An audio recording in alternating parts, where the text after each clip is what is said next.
Hey there, this is Irvin Eisenberg coming to you from Resilience Radio at Resilience Occupational Therapy.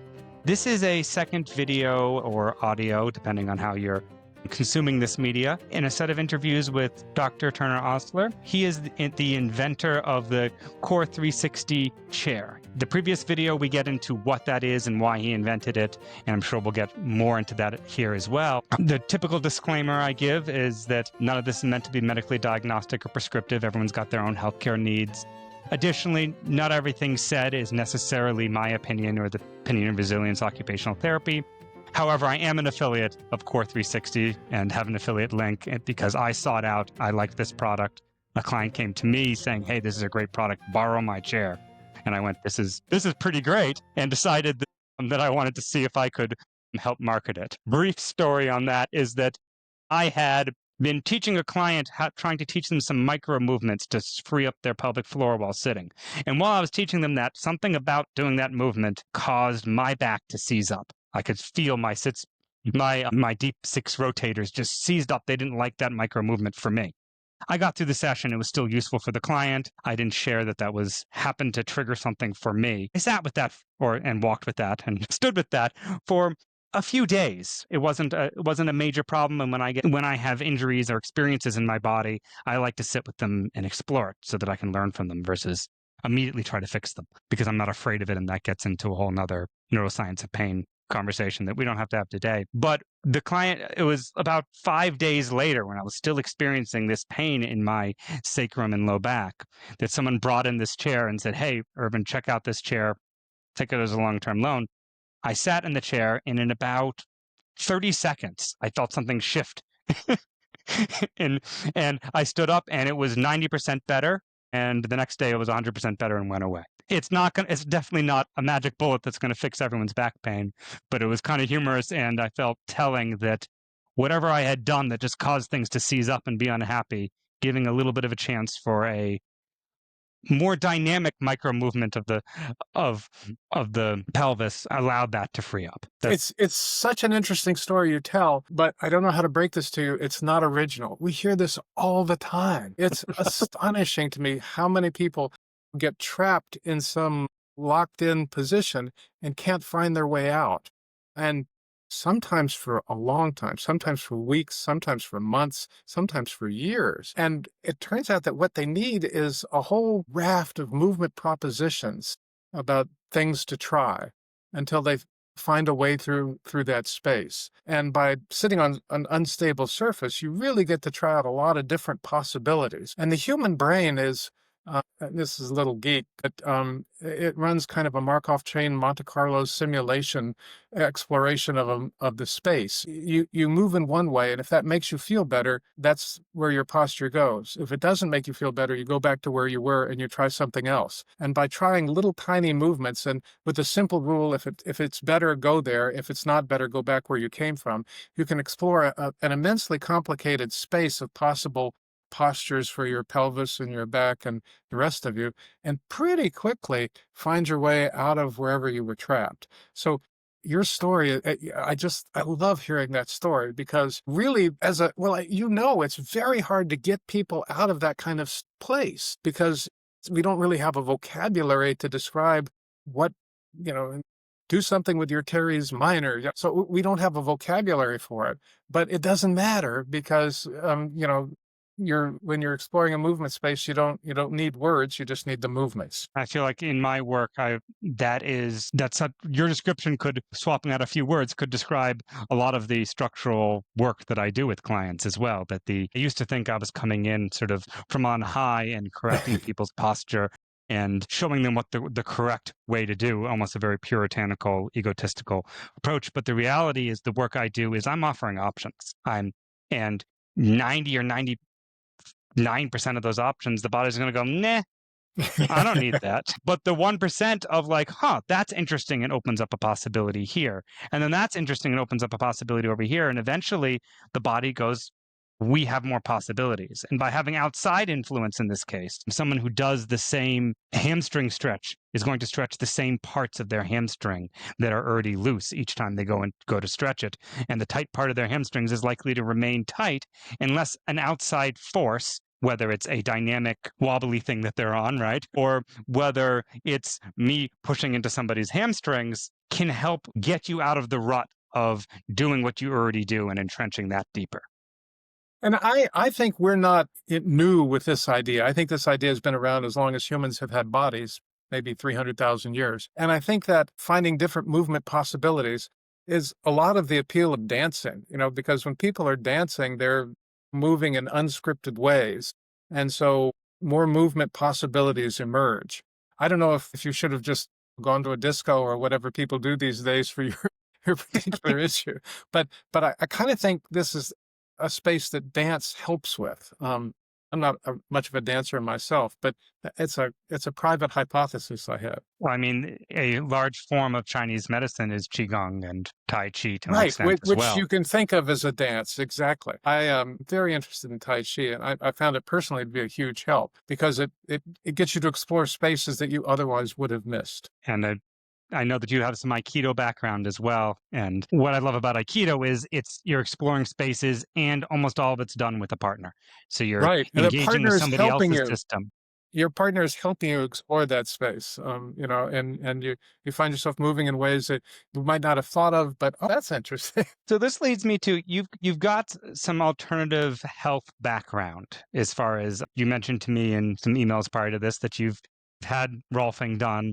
I think you mentioned either Feldenkrais or Alexander, Oh, and it's Aikido.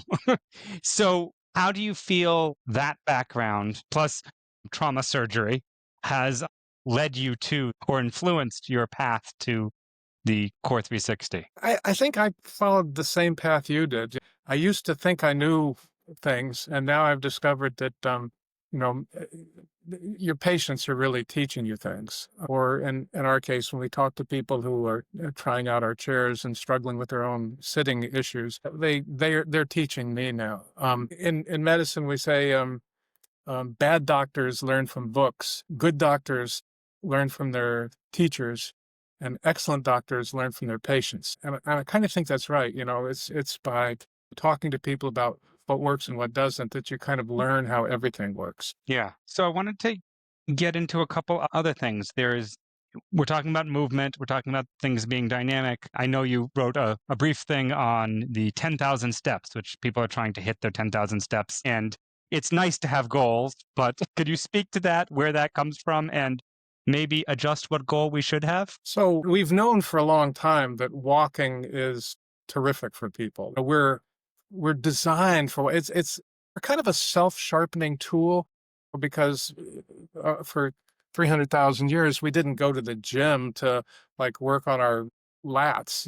Your life had to tune your body to live in the environment where you were living. And so in that environment, when we became hunter-gatherers, we were suddenly walking 5 or 10 miles a day. So our anatomy and our physiology are optimized to expect miles of walking in a day. When you snatch that away, our metabolism is struggling to figure out how to function in that environment, and it hasn't gone very well. So the business of walking has been understood by, well, Hippocrates said, walking is man's best medicine. Just solves so many problems. And a paper just came out in JAMA that says, if you walk enough, your back pain will go away. So we're still finding that, walking doesn't only have metabolic consequences, which is mostly touted, but also it has postural and back pain consequences. So there's a said for walking. How much? So, as a physician, if everybody who left my office, I could hand them a prescription, I would hand them a prescription for walking because, as we say, it's man's best medicine. If that's the case, if it's actually medicine, well, there has to be an optimal dose and there has to be an overdose. I mean, how much would too much be? So, if you start thinking of it in that context, it's a problem that's a way to kind of think about walking. The 10,000 steps arose as just kind of a marketing ploy and an accident. The first really functional electronic pedometer that came out of Japan, the company's name was a homonym for 10,000. So they just leapt on that. And a lot of Japanese people bought these things and tried to get in 10,000 steps a day. It's not a crazy goal, but it's probably more than is necessary for most people, and certainly more than is necessary for a 106-year-old person. The dose of walking has to be optimized for your age and your condition, and there's so many other factors. But if you look at the medical literature about the impact of walking on, say, all-cause mortality, how long people live, you find that it's a curve, and you live longer and longer, and then it kind of flattens out, and it kind of starts to flatten out between 5 and 6, maybe 7,000 steps a day, and it also is a function of age. So um, I think the key is to find a way to make walking appealing and fun and part of your day, because the exercise that you do is so much better than a better exercise that you don't do. Yeah, so that not letting the good be the enemy of the perfect. Exactly, exactly. And I feel like in this case, there's nothing more perfect about 10,000 than 7,000. If anything, if you're trying to optimize, um, if you're trying to optimize your time and value, then 7,000 is probably the most efficient means, even though 10,000 might be a fine dosage for many. And there's variance, and walking isn't just like walking. I mean, you can walk faster or slower, you can walk uphill, you can walk downhill. There are a lot of different variants on walking. There's something called Japanese walking, where you walk fast for a few minutes and then you walk at a reasonable pace for a few minutes, and kind of like interval training writ small. But this can have rather pronounced biochemical advantages. So just going out and trudging isn't as good as walking in an imaginative way, where you walk fast for a while and then amble for a while. So it's not just counting the steps. I think I had heard a study, and I can't remember the exact details on it, but there was looking at people who walk to work and the health benefit and health metrics over based on how far people walk to work, and people who walked 5 minutes to work or 10 minutes to work. And I think the people who had a 20-minute commute to work in their walking seemed to be there wasn't that much more benefit to being 30 minutes from work Right, walking than there was from exactly. 20. And 20 minutes seemed to be great, and was the sort of, yeah, diminishing returns after that. But I it also also think, depends on how fast you walk. 20 minutes at a shuffle might not be yield as much benefit as 15 minutes walking faster. yeah, and how stressed you are, I'm sure plays into that. Is Yeah. that helping you wind down from work, Mhm. or amping you up before you get into the office? There's I'm sure it's so many human variables, but I feel like one of the themes that I'm gathering from our conversations, and is a theme at Resilience, is variability, that we trying different things, keeping things moving. There is a saying that I heard once, that your best posture is your next one, which fits with, and your best exercise is your next one. I would say that getting too locked into walking at the same speed the same way every day is not building resilience into your structure. So are there any other myths or general health recommendations, myths you'd like to spell, or recommendations you'd like to give to a general health conscious audience? Well, a friend of mine who, medical school classmate and roommate for 4 years, was a family practice doc for many, many years, taught thousands of residents in the course of his training. Now he's older and retired. And he said there are only 3 rules for aging in a healthful way. One is get enough exercise, as we were discussing. 2 is eat well. Eat stuff that your grandmother would recognize as food, none of this weirdo stuff. And 3 is never get on a ladder. But I was a trauma surgeon for many years, and a lot of very unhappy stories started with I was climbing a ladder, and so it's kind of off topic for what we're talking about, but it's kind of our public health segment. Ladders are overrated. Wanted to step in. In the previous, I think it was the previous episode, we were talking about the industry of chairs, and we compared it with the industry of tobacco, and how that, or the industry of sitting, right? And how that when you start mass producing things and putting an industry behind things, that there can become that can become part of the problem, and it's not until Right. No, the lawsuits the come up that the military industrial complex, I mean, that kind of dynamic just emerges wherever there's power and money. Share a short story if I can. I was at some ergonomic conference, and I had a little tiny booth where I was showing our tippy chairs, and some guy walks by who's a good looking guy with slick back hair and an ascot and groupies kind of in his wake, and he's clearly a guy who was part of the chair world. And his wife sits down on one of our chairs and she says, "Oh, Francisco, this is terrific." And the guy turns out to be Francisco Romero, who was like one of the designers of the Herman Miller Aeron chair, one of the biggest office chair successes in history, over 8 million of them sold. And so he sat down on one of our chairs and was kind of getting the feel of what was going on. And we had a very interesting conversation where he was like talking about chair design and the chair industry and how that worked, about anthropology and physiology and anatomy, the stuff that an emeritus professor from Vermont would be talking about. And we exchanged emails, and I flew back to Vermont. This was in Las Vegas at a ergonomic conference. And 2 days later, I got an email from the guy and he said, "I feel terrible. I've spent my life trying to make chairs so comfortable no one would want to get up. And now you're telling me that that's been a catastrophe for their posture and their back pain and their health. But what do you want me to do? We've convinced people they can't sit in a chair if it doesn't have lumbar support. And now I can't sell a chair unless it has lumbar support." And I just thought that was so interesting that this whole industry is trapped by their legacy. So it's going to be hard for them to get out from under the legacy that they've created for themselves. Yeah. And, there's, as I think I mentioned in our first segment, that, there's very little real research that's been done. And it's odd because these chair companies are multi-billion-dollar companies. They could surely afford to do some research, but they don't want to because they have a product that they're able to sell and make money, and anything else could turn out to be a problem for them.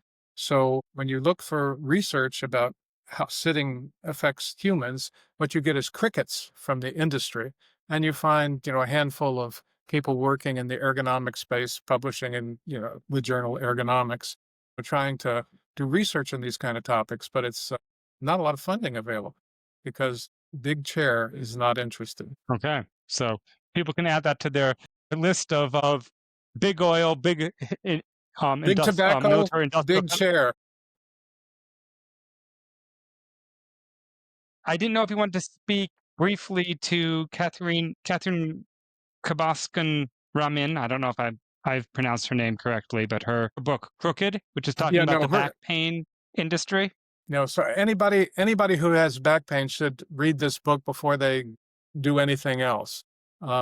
There's back pain is ubiquitous. One of the most famous internists from the 20th century, Sir William Osler, no relation to me, the chairman of medicine at Hopkins, and he famously said, "There's scarcely any problem in medicine so grave that it cannot be made worse by surgery." And that's kind of how I feel about the whole back pain industry. There's a rush to the operating room because you get paid for doing operations, and often it's not the best solution.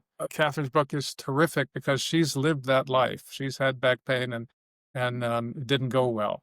So her examination, I think, is a terrific bit of reporting that is hard to ferret out of the medical literature unless you're able to read it in a very nuanced way. But her book is a great place to start if you or anybody you know has back pain. Unfortunately, this episode was cut a little bit short due to some technical difficulties, but I'm sure we'll have Dr. Turner Osler on in the future. You have been listening to Resilience Radio. I'm Irvin Eisenberg. I hope you enjoyed this episode. If so, you can always subscribe and get a new episode every week in your feed. The music is brought to you by Aaron Marcus with their tune, Some Biological Process. Until next time, take care.